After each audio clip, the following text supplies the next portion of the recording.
ಗೊತ್ತಾಗುತ್ತೆ. ಹುಟ್ಟವಳಿಗೆ ಪಂಚಕಜ್ಜಾಯ ಜಗತ್ತಿಂದವನಿಗೆ ಗೊತ್ತು ಅದರ ಕಂಪು. ತೆಂಗಿನಕಾಯಿ ಹೋಳನ್ನು ಅಗದು ತಿಂದರೆ ಗೊತ್ತಾಗುವುದಿಲ್ಲ, ಅರ್ಧ ಹಾಲು ತೆಗೆದರೆ ಆ ಹಾಲಿನಲ್ಲಿರುವ ಕಂಪು ನಮಗೆ ಗೊತ್ತಾಗುತ್ತೆ. ಹಾಗೆ ದೇವರ ಅನುಗ್ರಹ ನಮಗೆ ಸಿಗಬೇಕಿದ್ರೆ ಅದರಲ್ಲಿ ನಾವು ತೊಡಗಿಸಿಕೊಳ್ಬೇಕು. ಹೇಗೆ ಚವತು ಕೂತ್ಕೊಳ್ಳೋದು ಅಂತ ಹೇಳ್ತಾ ಇದ್ದಾರೆ ಹಿಂದಿನವರು. ನಿರಾಹಾರವು ಯಥಾತ್ಮಾನೋ ತನ್ಮನಸ್ಕವು ಸಮಾಹಿತವು. Conditions apply. ನಮ್ಮ ಈ ಧಾರ್ಮಿಕ ವಿಷಯಗಳಿಗೆ ನಾವು ಅದನ್ನು ಹೊರತಾಗಿ ದೂರ ಇಟ್ಟುಬಿಟ್ಟಿದ್ದೇವೆ. ನಿಜವಾಗಿ ಇದಕ್ಕೂ ಕೂಡ ಕಂಡೀಷನ್ಸ್ ಅಪ್ಲೈ ನಿಜವಾಗಿ ಮಾಡಲೇಬೇಕು.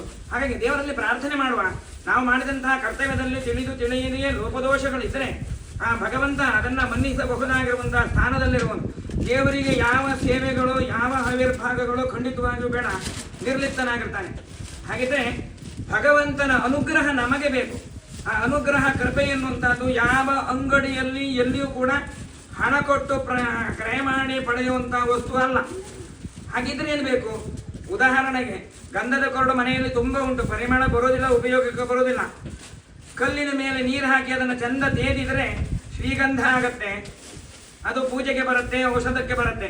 ಅದರಲ್ಲೂ ಹೊರಮೈದಲ್ಲ, ಒಳಗಿನ ಚಿರುಳು ಅಂತ ನಾವು ಹೇಳ್ತೇವೆ, ತಿರುಳು ಅಂತ, ಅದು ಪರಿಮಳವನ್ನು ಕೊಡುತ್ತೆ.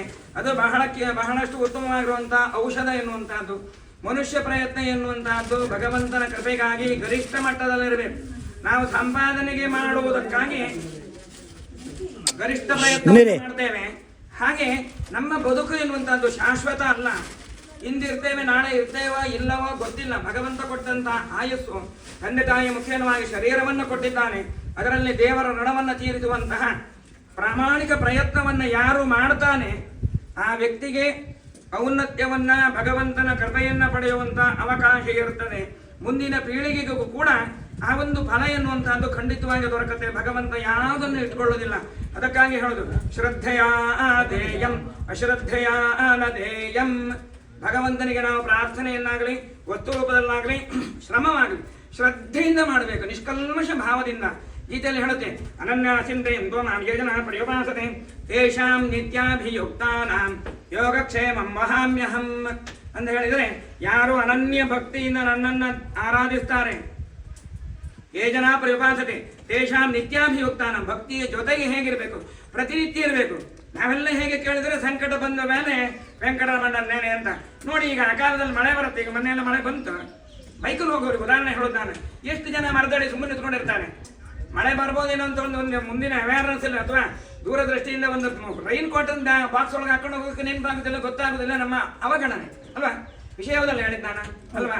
ಹಾಗೆ ನಮ್ಮ ಜೀವನದಲ್ಲಿ ಬರಬಹುದಾಗಿರುವಂತಹ ಕಷ್ಟಗಳನ್ನು ನಿವಾರಣೆ ಮಾಡಿಕೊಳ್ಳುವುದಕ್ಕಾಗಿ ಶ್ರದ್ಧೆಯಿಂದ ಭಕ್ತಿಯಿಂದ ಭಗವಂತನ ಕೆಲಸ ಎಲ್ಲೇ ಇರಲಿ, ಹೇಗೆ ಇರಲಿ, ಯಾರದ್ದೇ ಇರಲಿ ತೊಡಗಿಸಿಕೊಡ್ಬೇಕು. ಹಿಂದೆಲ್ಲ ನಾವು ದೇವಸ್ಥಾನ ಪೂಜೆಗೆ ಹೋದರೆ ಮನೆಯಿಂದ ಎಷ್ಟು ಬಿಡಿ ಹೂಗಳನ್ನು ಹಿಡ್ಕೊಂಡ್ ಬರ್ತಿದ್ರು. ಇದೆಲ್ಲ ಸೋಮಾರಿತಾನೆ. ಯಾರಿಗೆ ನಿಮ್ಮ ಮನೆಯಲ್ಲಿ ಇದ್ದವ್ರಿಗೆ ಹೇಳಿದ್ನಲ್ಲ, ದಯವಿಟ್ಟು ತಪ್ಪು ತಿಳಿಬೇಡಿ. ನಾವು ಎಲ್ಲಿ ಎಡವುತ್ತಾ ಇದ್ದೇವೆ ಎನ್ನುವಂಥದ್ದನ್ನು ನೋಡ್ಬೇಕು. ನಮ್ಮ ದೇಹಕ್ಕೆ ಆರೋಗ್ಯ ಸರಿ ಇಲ್ಲ ಅಂದರೆ ಸ್ಕ್ಯಾನಿಂಗ್, ಎಕ್ಸ್ರೇ ಇತ್ಯಾದಿ ಇತ್ಯಾದಿಗಳನ್ನ ಮಾಡ್ತೇವೆ. ಆನಂತರದಲ್ಲಿ ಆಯುರ್ವೇದಕ್ಕೆ ಹೋದರೆ ಪಂಚಕರ್ಮ ಮಾಡ್ತೇವೆ, ದೇಹವನ್ನು ಶುದ್ಧೀಕರಣಗೊಳಿಸುವಂತಹದ್ದು. ನಾವು ದೈವಿಕ ಆರಾಧನೆಯಲ್ಲಿ ಯಾವ ರೀತಿಯಲ್ಲಿ ಮಾಡ್ತಾ ಇದ್ದೇವೆ ಯೋಚನೆ ಮಾಡಿ. ಕಷ್ಟ ಬಂದ ಮೇಲೆ ಕಡೆಗೆ ಅಯ್ಯೋ ದೇವರೇ ಎಲ್ಲ ನಿನ್ನ ತಲೆ ಮೇಲೆ ಅಂತ ಹೇಳಿ ದೇವ್ರ ಮೇಲೆ ನಾವು ಆಪಾದನೆ ಹಾಕುವಷ್ಟು ಯಾವ್ದು ಹೇಳಿ ಅಭಿವೃದ್ಧಿ ಆಗಿದ್ದೇವೆ ಅಥವಾ ತುಂಬ ಕೆಳಗೆ ಹೋಗಿದ್ದೇವೆ ಅನ್ನೋ ಅನ್ನಿಸ್ತದೆ. ಹಾಗಾಗಿ ದೇವರಲ್ಲಿ ಪ್ರಾರ್ಥನೆ ಮಾಡುವ. ಈ ಒಂದು ವಠಾರದಲ್ಲಿ ನೂತನವಾಗಿರುವಂಥ ಆಲಯ, ಬಿಂಬ ಇವನ್ನೆಲ್ಲ ಪ್ರತಿಷ್ಠಾಪನೆ ಮಾಡಿ ಪ್ರಕೃತಿಯಲ್ಲಿ ಇರಬಹುದಾಗಿರುವಂತಹ ಅಂದರೆ ಪಂಚಭೂತಗಳಲ್ಲಿ ಲೀನವಾಗಿರುವಂತಹ ಶಕ್ತಿಯನ್ನು ಆ ಬಿಂಬದಲ್ಲಿ ಚೈತನ್ಯಕ್ಕಾಗಿ ನಾವು ಸೇರಿಸುವಂಥದ್ದು. ಹೇಗೆ ಸಮಾನಾಂತರವಾಗಿ ಬರುವಂತಹ ಸೂರ್ಯನ ಕಿರಣಗಳನ್ನು ಮ್ಯಾಗ್ನಿಫ್ಲೈಯಿಂಗ್ ಗ್ಲಾಸ್, ಇದು ಎಂಥದ್ದು ಪೀನಮಸೂರ ಕನ್ನಡದಲ್ಲಿ, ಅದನ್ನು ಹಿಡಿದರೆ ಬೆಂಕಿ ಅಗ್ನಿಯನ್ನು ಉತ್ಪತ್ತಿ ಮಾಡಲಿಕ್ಕಾಗತ್ತೆ. ಹಾಗೆ ಆ ಶಕ್ತಿಯನ್ನೆಲ್ಲ ನಮಗೆ ಒಂದು ಕಡೆ ಕ್ರೋಢೀಕರಣ ಮಾಡಲಿಕ್ಕಾಗತ್ತೆ. ಮುದ್ರೆ, ತಂತ್ರ, ಮಂತ್ರ ಇವೆಲ್ಲ ಸಮ್ಮಿಳಿತವಾದವಾಗ. ಈಗ ಉದಾಹರಣೆಗೆ ಸಾರು ಅಂತ ನೀವು ಪ್ರತ್ಯೇಕ ಅದರದ್ದು ಇಂಗ್ರೀಡಿಯೆಂಟ್ಸನ್ನು ಉಪಯೋಗಿಸಿದರೆ ಸಾರು ಆಗೋದಿಲ್ಲ. ಅದಕ್ಕೆ ಕೊತ್ತಂಬರಿನೆಲ್ಲ ಹೊರಿಬೇಕು, ಟೊಮೆಟೊ ಬೇಯಿಸ್ಬೇಕು, ಕಾಯಿ ಸ್ವಲ್ಪ ಅರ್ಧ ಹಾಕಬೇಕು, ಉಪ್ಪು ಹುಳಿ ನೆನೆಸಿ ಹಾಕಬೇಕು ಅಲ್ವಾ? ಅವೆಲ್ಲ ಸಮ್ಮಿಲಿತವಾದರೆ ರುಚಿಯಾದ ಸಾರು ಒಳ್ಳೆ ಊಟ ಆಗುತ್ತೆ. ಹಾಗೆ ದೇವತಾರಾಧನೆಗಳಲ್ಲಿ ಪ್ರತಿಯೊಂದು ವಿಷಯಗಳು ಕೂಡ ಬಹಳ ಮುಖ್ಯವಾಗಿರುವಂತಹದ್ದು. ಅಗ್ನಿಮುಖದಲ್ಲಿ ದೇವತೆಗಳಿಗೆ ಆಹುತಿಯನ್ನು ಕೊಡುವಂತಹದ್ದು, ತನ್ಮೂಲಕವಾಗಿ ಅದರ ಆ ಒಂದು ಬಲವನ್ನು ಕಲಶದಲ್ಲಿ ಅಭಿಮಂತ್ರಿಸುವಂತಹದ್ದು. ಆ ಅಭಿಮಂತ್ರಿತವಾಗಿರುವಂತಹ ಕಲಶದ ಆ ದ್ರಾವಣವನ್ನು ಅಥವಾ ಕಲಶದ ತೀರ್ಥವನ್ನು ಬಿಂಬಕ್ಕೆ ಅಭಿಷೇಕ ಮಾಡಿದವಾಗ ಪ್ರತಿಯೊಂದು ಬಿಂಬದಲ್ಲೂ ಒಂದು ಕೋಟಿಂಗ್ ಬರುತ್ತೆ. ಈ ತಿರುಗಾಟಕ್ಕೆ ಹೋಗೋರಲ್ಲಿ ಈಗ ಒಳ್ಳೆ ಮದುವೆ ಮನೆಗೆ ಹೋಗುವಾಗ ಹೇಗೆ ಸೆಂಟು ಸ್ವಲ್ಪ ಪೌಡ್ರ್ ಎಲ್ಲ ಹಾಕೊಂಡು ಹೋಗ್ತಾರೆ ಪರಿಮಳ ಬರ್ತದೆ ಅಂತ, ಬಟ್ ಅದರಲ್ಲಿ ಎನರ್ಜಿ ನಮ್ಮ ತನ ಬರುತ್ತೆ ಅಂತ ಒಂದು ಪರಿಕಲ್ಪನೆ. ದೇವರಿಗೆ ಹಾಗಲ್ಲ.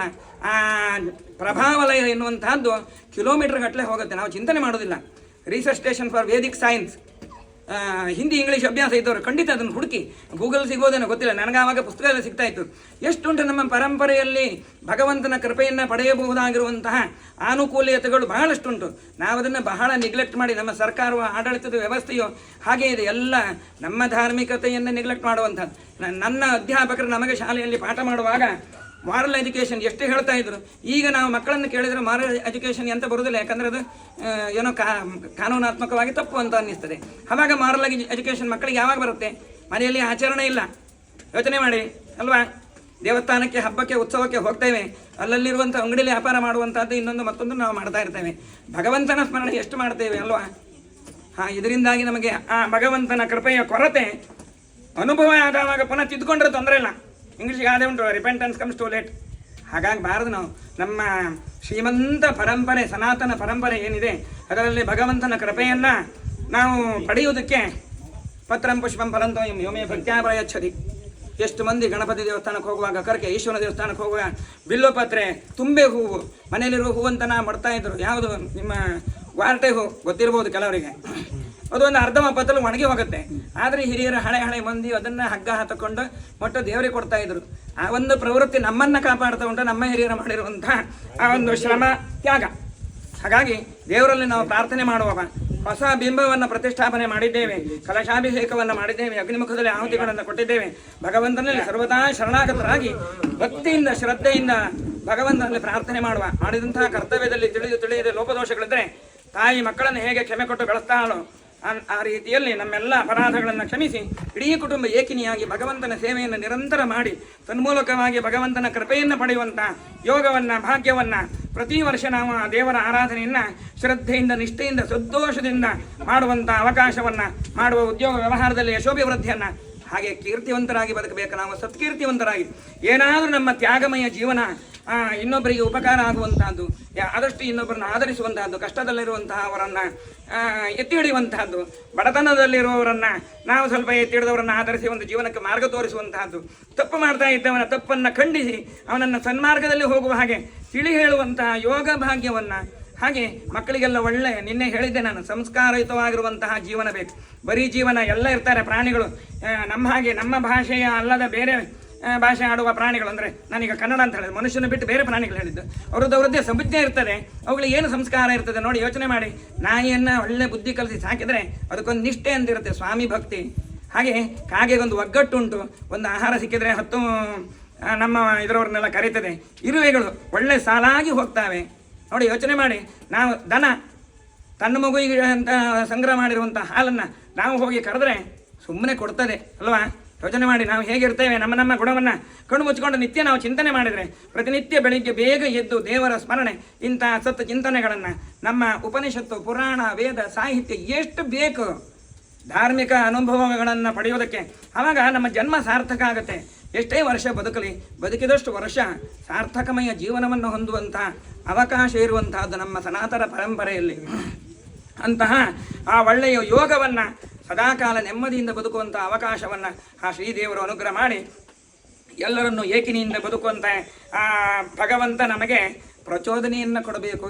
ತನ್ಮೂಲಕವಾಗಿ ಬರದೆ ನಾವು ಅಲಂಕಾರಕ್ಕಾಗಿ ಅಲ್ಲ, ಒಳಗಿನ ಭಾವ ಪರಿಪೂರ್ಣವಾಗಿದ್ದರೆ ಭಗವಂತನ ಕೃಪೆ ಎನ್ನುವಂಥದ್ದು ಸುಲಭದಲ್ಲಿ ಬೇಗ ಖಂಡಿತವಾಗಿ ಸಿಗುತ್ತೆ.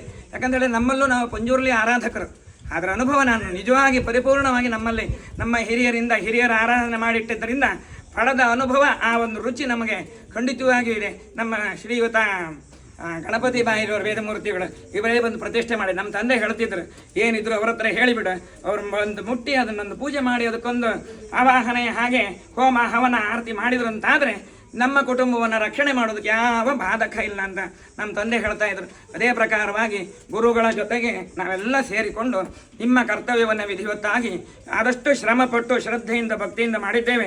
ಮಾಡಿದ ಕರ್ಮದಿಂದ ಆ ದೇವತೆಗಳೆಲ್ಲ ಇಲ್ಲಿ ಸನ್ನಿಹಿತರಾಗಿ ನಿಮ್ಮ ಇಡೀ ಕುಟುಂಬವನ್ನು ಸದಾಕಾಲ ರಕ್ಷಣೆ ಮಾಡುವಂತಹ ಅವಕಾಶವನ್ನು, ಯಾರ್ಯಾರಿಗೇನೇನು ಬೇಕೋ ಕೆಲವೆಲ್ಲ ಹೇಳಲಿಕ್ಕಾಗೋದಿಲ್ಲ, ನಮ್ಮ ಮನಸ್ಸಿನೊಳಗೆ ಇರ್ತದೆ ಅಂತಹ ಅವ್ಯಕ್ತ ಭಾವನೆಗಳು ಭಗವಂತನಿಗೆ ಅರ್ಥ ಆಗುತ್ತೆ. ಮುಖದಲ್ಲಿ ನಾವು ಫೇಸ್ ರೀಡಿಂಗ್ ಅಭ್ಯಾಸ ಇದ್ದರೂ ನಿಮ್ಮ ಮನಸ್ಸಲ್ಲಿ ಏನು ಅಂತ ನಮಗೆ ಅರ್ಥ ಆಗೋದಿಲ್ಲ. ಆದರೆ ಭಗವಂತನಿಗೆ ಪ್ರತಿಯೊಬ್ಬರಿಗೂ ಯಾರಿಗೆ ಯಾವಾಗ ಏನು ಯಾಕೆ ಹೇಗೆ ಕೊಡಬೇಕು, ಯಾರಿಗದರ ಅನಿವಾರ್ಯತೆ ಉಂಟು.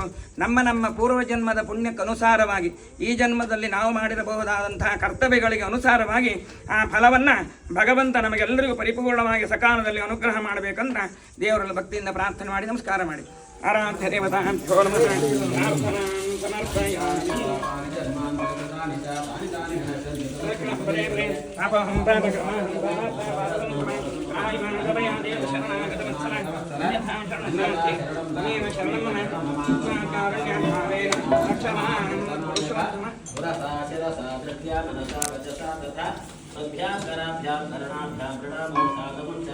नमस्कार समर्पयामि।